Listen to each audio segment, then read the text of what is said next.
Bonjour, je suis le docteur Jimmy Mohamed, je suis médecin généraliste et je réponds avec plaisir à vos questions.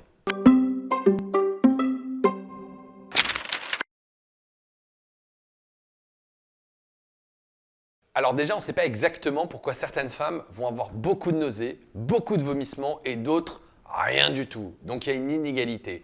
Et souvent, on va dire que les femmes qui vont avoir des nausées, des vomissements sont plus fragiles, plus stressées, sauf que des études montrent que ces nausées et vomissements sont en grande partie génétiques.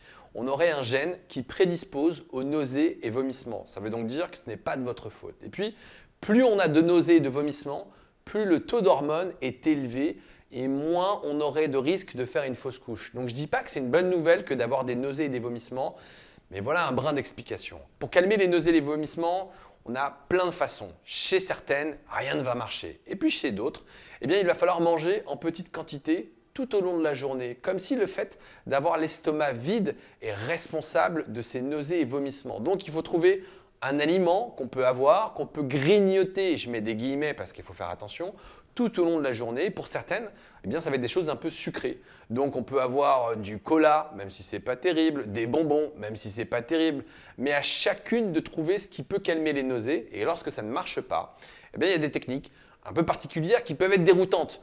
L'hypnose. L'hypnose, alors attention, c'est pas le truc spectacle Mesmer, on vous endort et paf, voilà, on fait pas de la magie. C'est ce qui permet au cerveau de produire des molécules qui vont stopper les nausées et les vomissements. Donc l'hypnose médicale est validée chez la femme enceinte. Et puis on peut se tourner vers de la phytothérapie. On oublie, mais le gingembre, c'est un antinauséeux naturel qui est validé par l'Organisation mondiale de la santé. Donc l'hypnose, le gingembre, et puis pourquoi pas l'acupuncture, même si parfois on se dit mais quel est le lien? Moi je dis tant qu'il n'y a pas d'effet secondaire, eh bien pourquoi pas essayer?